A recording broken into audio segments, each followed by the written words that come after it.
کیا آج بھی اللہ اپنے پیارے بندوں سے ہم کلام ہوتا ہے؟ اگر ہوتا ہے تو پھر ہمیں سنائی کیوں نہیں دیتا؟ کیا وجہ ہے؟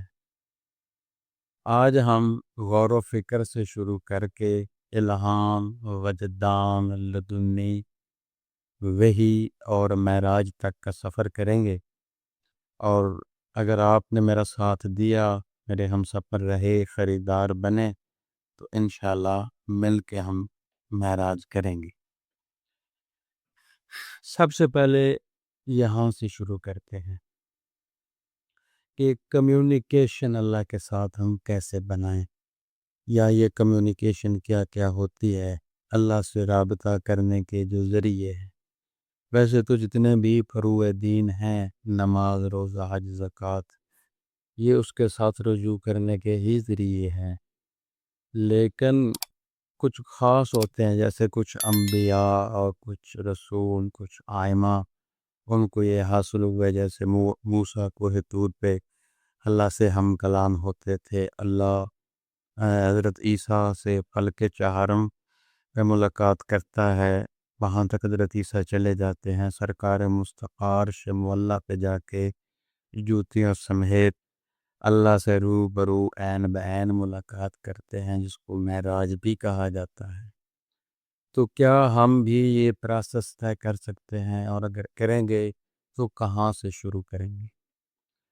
تو اس کی جو پہلی سیڑھی ہے، پہلا سٹیپ ہے، پہلا پوائنٹ ہے، وہ ہے غور و فکر،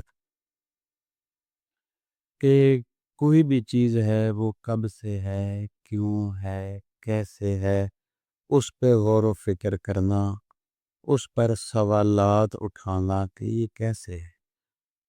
اور اس میں یہ چیز ہوتی ہے کہ انسان شروع میں یہ سوالات دوسروں پہ کرتا ہے، وہ اگر کوئی جانتا ہو تو پھر وہ جواب دے دیتا ہے، نہیں جانتا تو پھر جواب نہیں ملتا اور انسان پریشان رہ جاتا ہے۔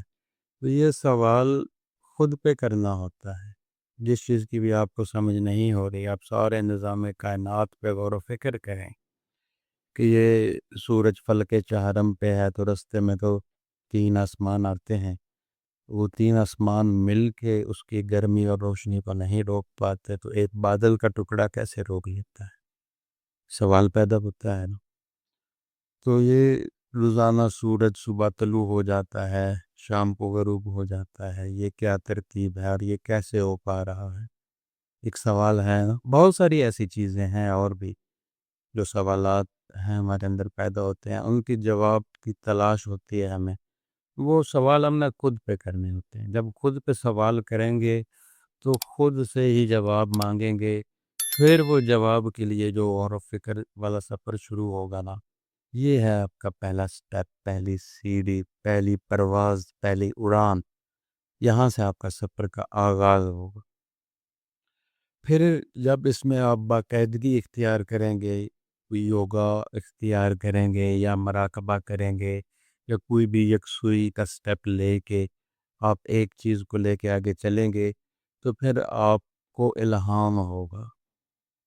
ٹھیک ہے، یہ الہام دوسری سیڑھی ہے کمیونیکیشن کی، لقائے الہی کی دوسرا سٹیپ ہے، یہ الہام ہونا شروع ہوتا ہے۔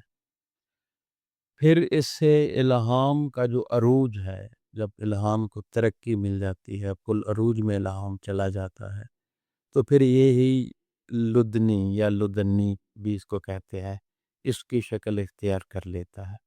پھر آپ ایسی باتیں کرنا شروع کر دیتے ہیں کہ جو نہ آسمانی کتابوں میں لکھی ہوئی ہیں، نہ حدیثوں میں لکھی ہوئی ہیں، اور ان کی کوئی رد بھی نہیں پیش کر سکتا۔ وہی کلمات الہی آپ کی زبان سے جاری ہونے شروع ہو جاتے ہیں۔ ٹھیک ہے، وہ اللہ ہی آپ کے اندر سے بول رہا ہوتا ہے۔ پھر وہ جیسے کلام بھی ہے کہ یہ جو بول رہا ہے یہ میں نہیں ہوں، تو پھر وہ جو ہوتا ہے وہ بول رہا ہوتا ہے۔ ٹھیک ہے، یہ ہے لدنی یا لدنی کہہ لیں۔ پھر اس سے آگے ایک کیفیت ہوتی ہے، ایک منزل ہوتی ہے، اس کو وجدان کہتے ہیں، وجد بھی کہتے ہیں اس کو۔ تو اس کے بھی کچھ کیٹیگریز ہیں، اس میں کچھ لوگ جو ہیں وہ مجذوب ہو جاتے ہیں، کچھ مست ہو جاتے ہیں، اور کچھ فصیح و بلیغ بھی ہو جاتے ہیں، مطلب وہ جو بھی ہے چیز اس کا اظہار کھلم کھلا بھی کرتے ہیں، اور کچھ زیادہ تر جو ہے وہ مجذوب اور مست ہو جاتے ہیں۔ تو یہ اس سے اگلی کیٹیگری ہے، ٹھیک ہے۔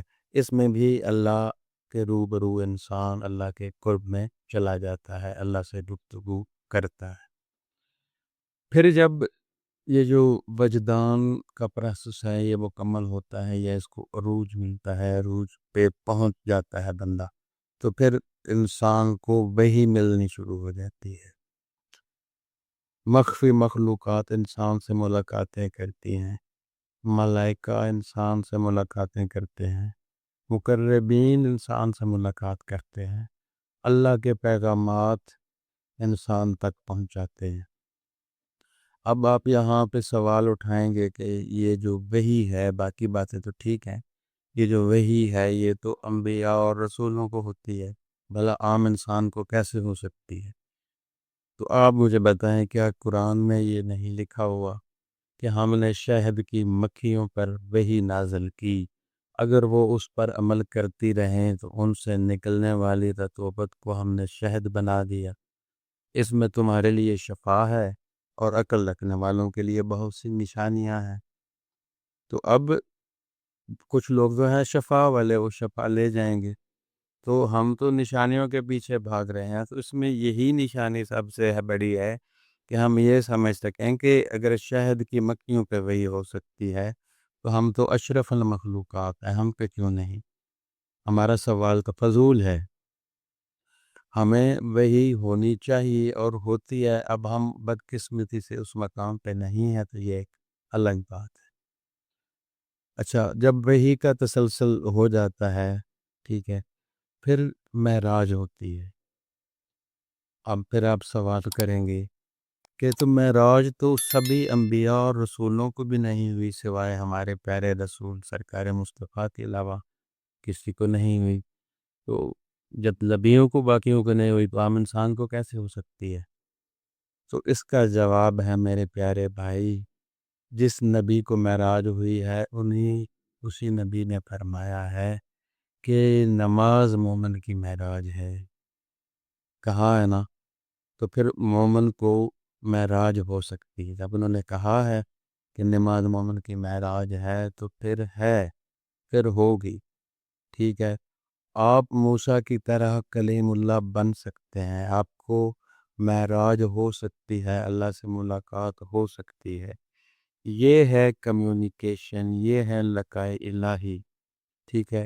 یہ غور و فکر سے شروع ہوتی ہے، پھر الہام وجدان لدنی سے گزرتی ہوئی، پھر آپ مست اور نہ ہو اور مجذوب بھی نہ ہو تو پھر آگے نکل آتے ہیں، پھر آپ کو وحی بھی ہوتی ہے اور معراج بھی ہوتی ہے۔ معراج میں آپ اللہ کے روبرو عین بین آ جاتے ہیں۔ اب اس بات کو سمجھنے کے لیے آپ میری آنے والی جو ویڈیو ہے اس کا انتظار کریں، میں اس میں آپ کو تفصیلاً یہ بات سمجھاؤں گا کہ یہ کیسے ممکن ہے، ایک عام انسان یہ کیسے کہہ سکتا ہے۔ تو میری تمام ویڈیو آپ تک پہنچیں گی، لیکن تب جب آپ میرا چینل سبسکرائب کر دیں گے، اس لیے سب سے پہلے میرے چینل کو سبسکرائب کریں۔